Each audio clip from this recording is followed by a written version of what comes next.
বন্ধুরা, আজ আমরা চলে আসছি ঢাকার ব্যস্ততম জায়গা গুলিস্তান। গুলিস্তানের গোলাপ শাহ মাজারের সামনে থেকে অনেকগুলা ঘোড়ার গাড়ি ঢাকার সদরঘাটে চলে যায়। আসসালামু আলাইকুম বন্ধুরা, আজকে আমি আফসানা আকাশ মিনু ঢাকার গুলিস্তান থেকে ঘোড়ার গাড়িতে করে, যেটাকে আগে বলা হতো টমটম, সেই ঘোড়ার গাড়িতে করে যাচ্ছি ঢাকার নবাবদের প্রাসাদ আহসান মঞ্জিলে। আমার এই পুরো ভিডিওতে আপনারা সাথে থাকবেন এই আশাই করি। বন্ধুরা, আমরা একটি ঘোড়ার গাড়িতে উঠে বসে পড়লাম। এখানে দুইটি সাদা ঘোড়া রয়েছে এবং ঘোড়ার গাড়ি রয়েছে। এটা ঢাকার ঐতিহ্যবাহী, যে ঢাকার রাজপথে একসময় ঘোড়ার গাড়ি চলতো, তা এখনও অব্যাহত আছে গুলিস্তানে। তো আমরাও ঘোড়ার গাড়িতে বসে আমাদের ঘোড়ার গাড়ি ছুটে চলল। আজকে আমাদের গন্তব্যস্থল হচ্ছে ঢাকার নবাবদের প্রাসাদ আহসান মঞ্জিল।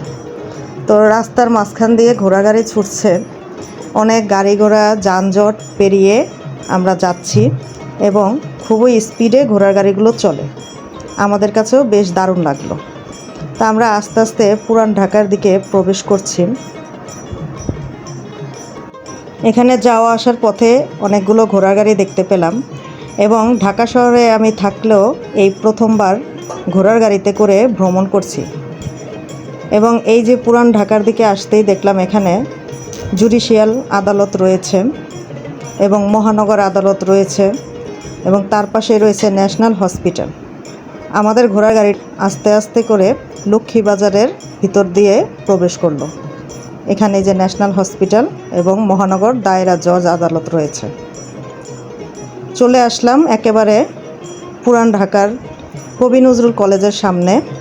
কবি নজরুল কলেজ অতিক্রম করার সময় একটু দেখে নিলাম যে সেই ঐতিহ্যবাহী কবি নজরুল কলেজ, এবং এখানে রয়েছে ভিক্টোরি পার্ক। ওই দিন অনেক সমাবেশ ছিল পার্কে। তো রাস্তায় এক প্রকারের একটু যানজট লেগেছিল। যানজট অতিক্রম করে আমাদের ঘোড়ার গাড়ি আবার ছুটছে এবং ছুটেই চলেছে। বন্ধুরা, আমাদের ঘোড়ার গাড়ি ছুটতে ছুটতে এখন আমরা সদরঘাটের প্রান্তে এসে পৌঁছেছি। এখন আমাদের নামার পালা। তো আমরা এখন নেমে যাচ্ছি এবং আমরা এখন চলে যাব আহসান মঞ্জিলে। এই যে বন্ধুরা, আমরা চলে আসছি, এটা হচ্ছে আহসান মঞ্জিলের গেট এবং এসে আমরা আমাদের টিকিট সংগ্রহ করে নিলাম। এখানে সূচি দেওয়া আছে কয়টা থেকে কয়টা পর্যন্ত খোলা থাকে এবং কিবার থেকে কিবার বন্ধ থাকে। এখানে বেশ কিছু পর্যটকদের সাথে দেখা হলো। ওনারা হচ্ছে বিদেশি পর্যটক, তারাও আসছে আহসান মঞ্জিল ভ্রমণ করতে এবং দেখে কিন্তু দারুণ লাগলো যে আহসান মঞ্জিলে অনেক বিদেশিরাও আসে। তো তাদের সাথে আমরাও ভিতরে প্রবেশ করলাম। এই যে বন্ধুরা, এই হচ্ছে সেই আমাদের কাঙ্ক্ষিত আহসান মঞ্জিল। ঢাকার বুড়িগঙ্গা নদীর তীরেই অবস্থিত এই আহসান মঞ্জিল। কত সুন্দর, যেটাকে বলা হয় গোলাপি বিল্ডিং বা পিঙ্ক বিল্ডিং। খুব সুন্দর কারুকার্য এবং নবাবদের প্রাসাদ।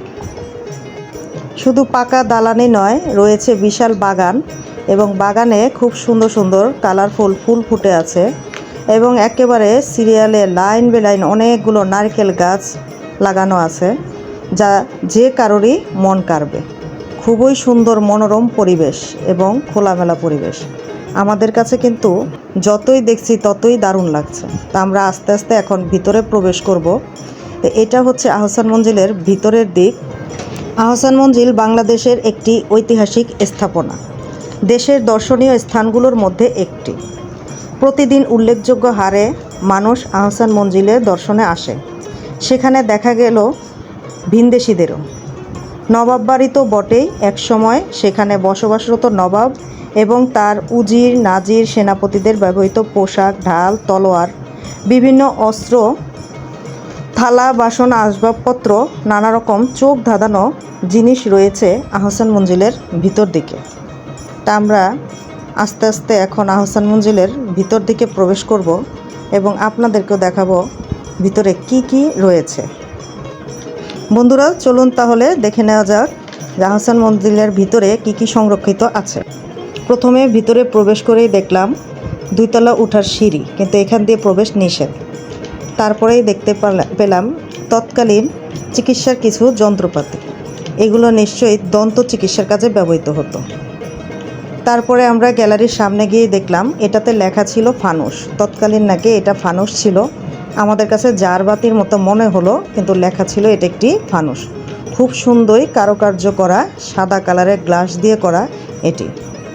এরপরে দেখতে পেলাম নবাবদের ব্যবহৃত ডাইনিং চেয়ার টেবিল। রয়েছে সুন্দর কারুকাজ করা একটি বেড়া, এবং রয়েছে হাতির মাথা, হরিণের মাথা, এবং তৎকালীন যে সৈন্যরা, যোদ্ধারা যে ব্যবহার করত তাদের ঢাল, তলোয়ার, এই যে বল্লম, তারপরে রয়েছে নবাবদের ব্যবহৃত কিছু অস্ত্র, তলোয়ার, এগুলা তারা ব্যবহার করত। এবং অন্য একটি গ্যালারিতে বেগম রোকেয়ার, সাখাওয়াত হোসেনের ছবি রয়েছে, এবং মহর্ষি দেবেন্দ্রনাথ ঠাকুরের ছবি রয়েছে, রবীন্দ্রনাথ ঠাকুরের ছবি, কবি কাজী নজরুলের ছবিও এখানে স্থান পেয়েছে।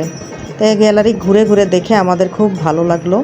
আর এখানে দেখা যাচ্ছে এগুলো হচ্ছে বিশেষ চিরুনি, এগুলো হাতির দাঁত দিয়ে তৈরি করা, বিশেষ নকশা দিয়ে তৈরি করা এই চিরুনিগুলো খুবই সুন্দর। যে হাসন রাজার ছবি রয়েছে, এবং রয়েছে আমাদের জগদীশ চন্দ্র বসুর ছবিও।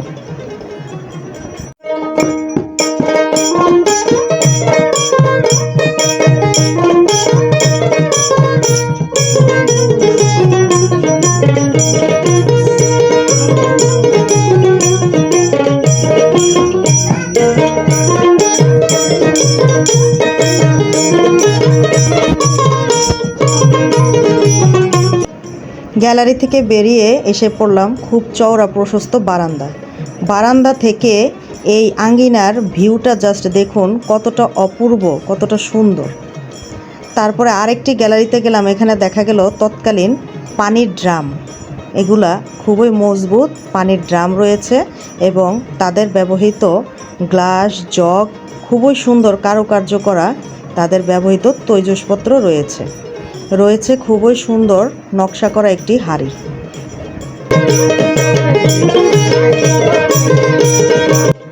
এখানে রয়েছে একটি বড় আকারের সিন্দুক, এবং এখানে অনেকগুলো লকার রয়েছে। দেখতে পাচ্ছেন প্রায় 94টি লকার রয়েছে এর মধ্যে, এবং এটি খুবই মজবুত, এবং এর দরজা এবং হাতল এখনও খুবই মজবুত হয়ে আছে। বন্ধুরা, এই হচ্ছে সেই আহসানুল্লাহর ছবি, হাতে আর্ট করা ছবি, নওয়াব স্যার খাজা আহসানুল্লাহ, যার নামকরণ অনুসারেই এই মঞ্জিলের নাম রাখা হয়েছে আহসান মঞ্জিল।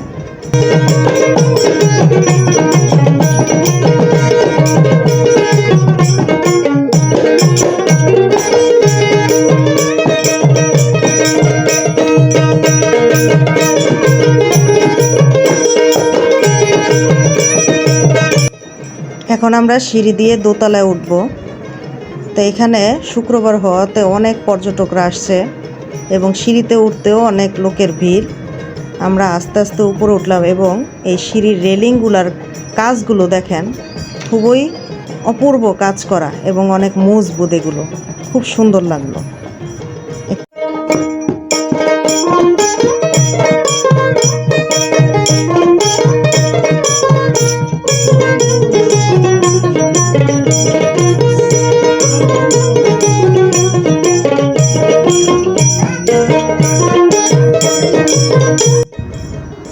নবাবের সাথে তোলা একটি বিশাল ছবিও এখানে দেয়ালে টানানো রয়েছে।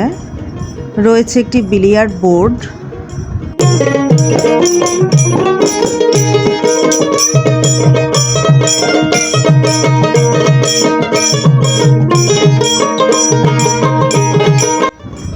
রয়েছে আহসান মঞ্জিলের একটি মডেল, এবং এই মডেলের এই প্রাসাদের ভবনটির আয়তনের পরিমাপও এখানে দেয়া রয়েছে।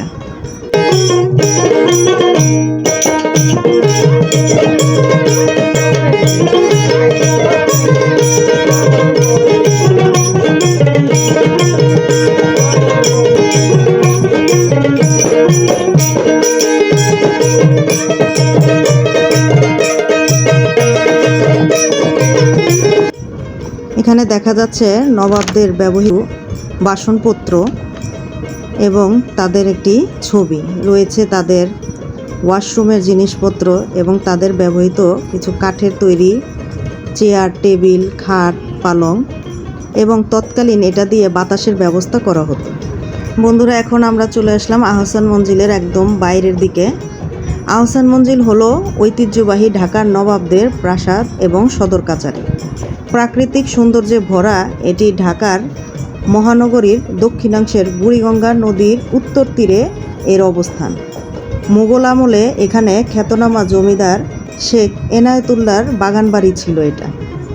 1740 দশকে ফরাসি বণিকরা এখানে বাণিজ্য কুঠি নির্মাণ করে পরবর্তীতে খাজা আলিমুল্লাহ 1830 খ্রিস্টাব্দে ফরাসিদের নিকট থেকে এই কুঠি বাড়িটি কিনে নেয় এবং সংস্কারপূর্বক বসবাস শুরু করে। এই আহসান মঞ্জিলটি পুরান ঢাকার ইসলামপুরের কুমারটুলি এলাকায় বুড়িগঙ্গা নদীর তীরে অবস্থিত। এটি পূর্বে ছিল ঢাকার নবাবদের আবাসিক প্রাসাদ। বর্তমানে এটি জাদুঘর হিসেবে ব্যবহৃত হচ্ছে। এর প্রতিষ্ঠাতা নওয়াব আব্দুল গনি, তিনি তার পুত্র খাজা আহসানুল্লাহর নামকরণ অনুসারে এর নামকরণ করেন। 1859 খ্রিস্টাব্দে আহসান মঞ্জিলের নির্মাণ কাজ শুরু হয়ে 1872 খ্রিস্টাব্দে সমাপ্ত হয়। অষ্টাদশ শতাব্দীর মাঝামাঝি সময়ে জামালপুর পরগনার জমিদার শেখ ইনায়েতুল্লাহর আহসান মঞ্জিলের বর্তমান স্থান রংমহল নামে একটি প্রমোদ ভবন তৈরি করেন। পরবর্তীতে তার পুত্র শেখ মতিউল্লাহ রংমহলটি ফরাসি বণিকদের কাছে বিক্রি করে দেন। বাণিজ্য কুঠি হিসেবে এটি দীর্ঘদিন পরিচিত ছিল। এরপর 1830 সালে বেগম বাজারে বসবাসকারী নওয়াব আব্দুল গনির পিতা খাজা আলিমুল্লাহ এটি কিনে বসবাস শুরু করেন। ওই যুগে নবনির্মিত প্রাসাদ ভবনটি রংমহল ও পুরাতন ভবনটি অন্দরমহল নামে পরিচিত ছিল। এই দুইটি ভবনের একটি সেতু হিসেবে মাঝখানের এই যে এটা জয়েন করে করা হয়েছে সেই তৎকালীন কত সুন্দর লাগছে। দুইটি ভবনকেই মানে এক ভবন থেকে আরেক ভবনে যাওয়ার সেই রাস্তা হচ্ছে এটা। এই আহসান মঞ্জিলটি 1888 সালে এবং 1897 সালে দুইবার বাংলাদেশের ভূমিকম্পে পুরো আহসান মঞ্জিলের ব্যাপক ক্ষতি হয়। ক্ষতিগ্রস্ত আহসান মঞ্জিল পুনর্নির্মাণের সময় বর্তমান উঁচু গম্বুজটি সংযোজন করা হয়। পুনর্নির্মাণ ও মেরামতের জন্য রানীগঞ্জ থেকে উন্নত মানের ইট আনা হয়। মেরামত কর্ম পরিচালনা করেন প্রকৌশলী গোবিন্দ চন্দ্র রায়। সে আমলে ঢাকা শহরে আহসান মঞ্জিলের মতো এত জাঁকালো ভবন আর ছিল না। এর প্রাসাদটি গম্বুজটি শহরের অন্যতম উঁচু চূড়া হওয়ায় তা বহুদূর থেকেও সবার দৃষ্টি আকর্ষণ করত।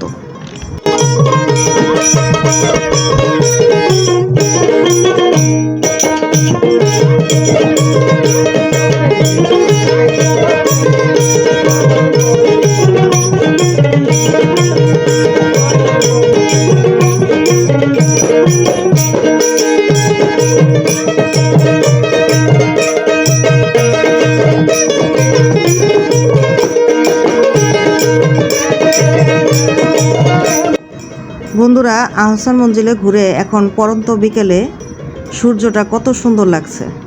তৎকালীন নবাবরা এখান থেকে ঠিক তার সামনেই বুড়িগঙ্গা নদীর পালতোলা নৌকা যেতে দেখত। কতটা সুন্দর, কতটা মনোরম পরিবেশ ছিল তৎকালীন, কি সুন্দর লাগতো। বন্ধুরা, আজকে শুক্রবার হওয়াতে আহসান মঞ্জিলে অনেক পর্যটকদের ভিড় দেখা যাচ্ছে এবং আমাদের দেশি মানুষের পাশাপাশি অনেক বিদেশি পর্যটক এখানে আসতে অনেক কিছু জানতে পারলাম, শিখতে পারলাম। আমার ভিডিওটি আপনাদের কাছে কেমন লেগেছে তা অবশ্যই কমেন্টসে জানাবেন। আর সকলকে অবশ্যই ধন্যবাদ ভিডিওটি কষ্ট করে দেখার জন্য। যারা আমার চ্যানেলটি এবং আমার ভিডিওটি নতুন দেখছেন তারা অবশ্যই সাবস্ক্রাইব করে দেবেন এবং লাইক, শেয়ার, কমেন্টস করে দেবেন।